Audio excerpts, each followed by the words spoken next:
예수께서 다시 두로 지방에서 나와 시돈을 지나고 데가볼리 지방을 통과하여 갈릴리 호수에 이르시매 사람들이 귀먹고 말 더듬는 자를 데리고 예수께 나와 안수하여 주시기를 간구하거늘 예수께서 그 사람을 따로 데리고 무리를 떠나사 손가락을 그의 양 귀에 넣고 침을 뱉어 그의 혀에 손을 대시며 하늘을 우러러 탄식하시며 에바다. 이는 열리라는 뜻이라. 그의 귀가 열리고 혀가 맺힌 것이 곧 풀려 말이 분명하여졌더라. 예수께서 그들에게 경고하사 아무에게도 이르지 말라. 하시되 경고하실수록 그들이 더욱 널리 전파하니 사람들이 심히 놀라 그가 모든 것을 잘하였도다. 못 듣는 사람도 듣게 하고 말 못하는 사람도 말하게 한다. 샬롬, 반갑습니다. 오늘도 큐티로 여는 기막힌 하루입니다. 오늘 나눈 말씀은 마가복음 7장 31절에서 35절 말씀으로 열리라는 제목의 말씀을 나누도록 하겠습니다. 우리가 인생을 살다 보면 우리의 힘으로 열 수 없는 거대한 벽을 만날 때가 있습니다. 자녀와의 대화가 막히고 부부간의 소통이 끊어지고 경제적인 문이 닫히며 무엇보다 하나님과의 영적인 통로가 꽉 막힌 것 같은 답답함을 느낄 때가 있습니다. 오늘 본문에 등장하는 기먹고 말이 어눌한 사람은 바로 소통이 단절된 채 살아가는 우리의 모습일 수 있습니다. 이 절망의 현장 가운데 찾아와서 예수님이 말씀하시는 그 열리다라고 말씀을 하시는데요. 그 말씀이 어떠한지 한번 살펴보도록 하겠습니다. 첫 번째로는 귀가 열리고 혀가 풀리게 됩니다. 예수님께서는 두로 지방을 떠나셔서 갈릴리 호수를 건너 다시 데가볼리 지방으로 돌아가십니다. 이는 복음이 유대인의 경계를 넘어 이방인에게도 흐르고 있음을 보이십니다. 이번 방문 기간 동안에 예수님께서는 귀 먹고 어눌한 자를 고쳐달라는 부탁을 받게 됩니다. 사람들은 그 사람을 고쳐달라며 간곡히 부탁을 합니다. 말을 제대로 할 수 없는 친구를 위해 대신 예수님께 간청하는 그 사람들의 진지한 관심이 잘 나타나고 있습니다. 예수님께서는 그들의 믿음에 연민의 정으로 말씀을 하고 있습니다. 여기서 우리는 중보자의 모습을 봅니다. 이 사람은 스스로 예수님께 나아올 수 없었습니다. 그래서 다른 사람들이 대신 데리고 온 것입니다. 우리의 신앙도 마찬가지입니다. 자녀를 위해 눈물로 기도하는 부모, 가족을 위해 중보하는 성도, 지체들을 위해 중보하는 성도, 그 기도를 하나님은 외면하고 있지 않습니다. 하나님은 누군가를 향한 우리의 진지한 관심을 결코 외면하지 않는 것입니다. 그러나 이 사건은 단순히 육신의 병의 이야기가 아닙니다. 이 사람의 상태는 우리의 영적인 상태를 보여줍니다. 기가 막힌 사람은 말씀을 듣지 못하는 것으로, 혀가 묶인 사람은 하나님을 고백하지 못하는 것으로 제 가운데 있는 우리의 모습을 보여줍니다. 사람들이 기먹고 어눌한 사람을 데리고 와 안수를 청하자 예수님은 그 사람을 무리에서 분리시켜 데리고 갑니다. 기적을 구경거리로 삼으려는 군중의 호기심을 물리치시고 예수님은 한 사람을 인격적으로 대하시고 있는 것입니다. 기먹고 어른한 사람을 데리고 가서 다음 같은 방법으로 치유합니다. 첫 번째로는 손가락을 그의 양귀에 넣어 침을 뱉어 그의 혀에 손을 댑니다. 두 번째는 예수님은 하늘을 우러러 탄식을 합니다. 세 번째는 예수님은 에바다라고 말씀을 하십니다. 이 말은 히브리어 혹은 아람어로서 열리다라는 뜻입니다. 예수님께서는 기먹고 어눌한 자에게 손가락을 그 양귀에 넣어 침을 뱉어 그의 혀에 손을 대시며 에바다라고 말씀을 하시자 귀가 열리고 혀에 맺힌 것이 풀리게 되었습니다. 열리다라는 말은 환자의 병이 여러 가지에 얽매여 있다는 것과 관계로 예수님은 그 환자의 모습을 모든 사슬에서 해방시키는 것을 말합니다. 예수님께서는 열리다라고 말을 하자마자 즉시 귀가 열리고 혀가 맺힌 것이 곧 풀려 말이 분명해졌다고 합니다. 귀가 열리고 혀가 풀린 것에 국한되고 있지는 않는 것입니다. 그의 귀가 열리고 혀가 맺힌 것이 곧 풀렸다라고 해서 귀가 먼저 열려야 혀가 풀리게 됩니다. 하나님의 말씀을 바르게 들어야 우리의 입술에서 바른 고백이 나오게 되는 것입니다. 우리의 인생에서 혀가 맺혀 원망과 불평만 나오고 있다면은 우리의 영적인 귀가 세상의 소리에만 열려 있지는 않는지를 생각해 봐야 하는 것입니다. 생후 19개월 만에 시각과 청각을 모두 잃어버린 헬런 켈러라는 사람이 있습니다. 이 사람은 암흑과 침묵의 감옥에 갇혀 살았습니다. 그는 거친 짐승처럼 울부짖으며 소통하지 못했습니다. 그러던 어느 날 설리반이라는 선생님을 만납니다. 이 설리반이라는 분은 헬렌의 한쪽 손바닥에 WATER이라는 물이라는 글자를 영어로 한자씩 썼습니다. 다른 쪽의 손에는 차가운 펌프로 물을 흘러 보냈습니다. 그 순간 헬렌의 영혼에 에바다의 역사가 일어납니다. 사물에는 이름이 있고 세상과 소통할 수 있다는 그 사실을 깨달은 헬렌은 훗날 이렇게 고백합니다. 그 단어, 물이라는 단어가 내 영혼을 일깨웠고 내게 빛과 소금과 기쁨을 주었으며 나를 자유롭게 했다고 합니다. 주님이 우리의 귀에 대고 에바다라고 말씀하시는 순간 우리를 가로막던 고립의 장벽이 무너지고 하나님 나라의 신비가 보이게 되는 것입니다. 예수님이 우리의 귀에 말씀하시면 영적인 세계가 열리게 됩니다. 말씀이 들리고 기도가 나오며 하나님이 보이기 시작합니다.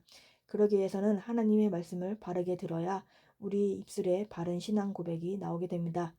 우리 가운데 예수님의 말씀으로 막혔던 것이 열리길 바랍니다.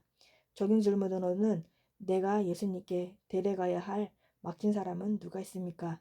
그를 위해 기도하고 있습니까? 우리의 삶 가운데 예수님의 에바다가 필요한 막힌 부분은 어떤 것입니까? 두 번째로는 감출 수 없는 은혜입니다. 기적이 은밀하게 행해졌음에도 그 결과는 기다리던 우리에게 명백하게 드러납니다. 이전에는 말도 잘 못하고 듣지도 못한 사람이 갑자기 듣기도 하고 말할 수도 있게 되었습니다. 예수님은 사람들에게 이 치유의 사역에 대해서 말하지 말라고 하십니다. 이것은 자신이 단지 기적을 일으키는 사람으로만 간주되기를 바라지 않기 때문입니다. 예수님은 자신이 단지 기적을 일으키는 구경거리가 되거나 잘못된 정치적 메시지로 추행되는 것을 경계하는 것입니다. 진정한 메시아의 사역은 십자가를 통해서만 완성이 되기 때문입니다. 하지만 사람들은 단지 입을 다물 수도 있을 수도 없기에 그래서 그 기적을 널리 전파하고 말게 되는 것입니다. 사도행전 4장 20절에는 우리는 보고 들은 것을 말하지 아니할 수 없다 하니 복음은 인위적으로 막으려 해도 터져나오는 생명력이 있음을 보여줍니다. 은혜는 가두는 것이 아니라 흐르는 것입니다. 진정으로 인생에 귀가 열린 자는 주님이 시키지 않아도 그분을 높이게 됩니다. 그 은혜를 경험한 사람은 전하지 않을 수 없지만 참된 신앙은 말씀에 순종하는 데 있습니다. 사람들은 자신들이 목격한 것을 압도당하여 그가 다 잘하였다고 하며 창세기 1장 31절에 하나님께서 하신 말씀과 같이 말합니다. 하나님이 그 지으신 모든 것을 보시니 보시기에 참 심히 좋았더라라고 합니다. 예수님의 사역은 창조 질서의 회복입니다. 오직 예수님께만 하나님께서 우리를 지으신 그 원래의 모습과 목적대로 우리를 회복시킬 수 있는 것입니다. 하나님의 왕적 통치와 관련해 열리고 해방되는 것은 전인격적인 것입니다. 기머거리도 듣게 하고 벙어리도 말하게 한다는 것은 이사야 35장 5절에서 6절에 나오는 말씀과 유사한 표현입니다. 그 말씀은 이렇게 나옵니다. 그때의 맹인의 눈이 밝아질 것이요 못 듣는 사람의 귀가 열릴 것이며 라고 합니다. 이사의 말씀으로써 앞으로 오실 예수님의 고침의 능력에 대해서 말씀을 하고 있습니다. 예수 그리스도를 통해서 이 말씀이 성취되고 있음을 선포하고 있습니다. 그들은 이 사람이 모든 것을 잘하였다는 것을 알고 있습니다. 사람들은 예수님이 하신 모든 일이 놀랍다고 고백할 만큼 주님의 사랑과 능력은 누구도 막을 수 없습니다. 예수님을 만난 사람은 그 은혜를 숨길 수가 없어 자연스럽게 다른 사람에게 전하게 되는 것입니다.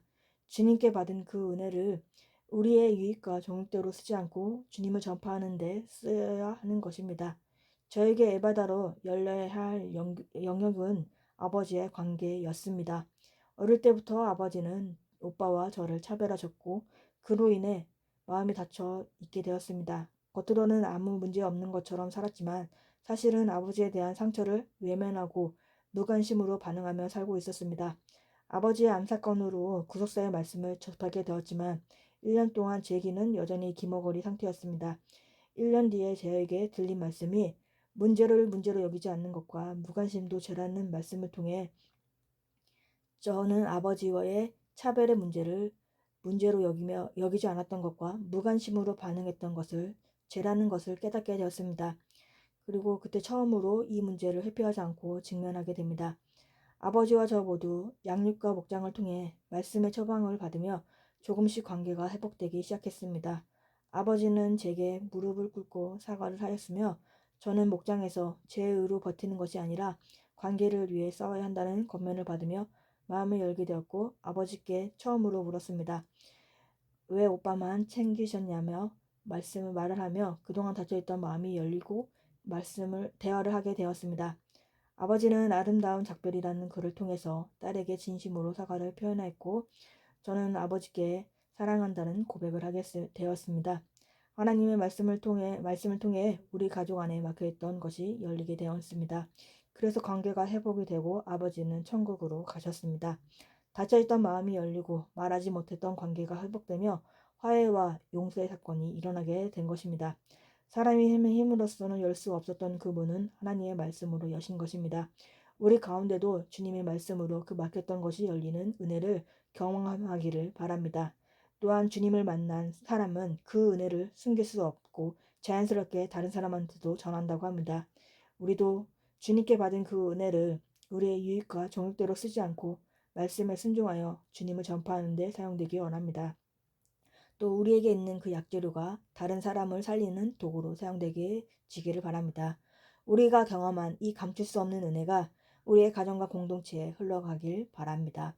적용 질문들은 예수님께 받은 은혜를 누구와 나누고 있습니까? 그 사랑을 전하고 싶은 사람이 있습니까? 2월 25일 보수상자입니다.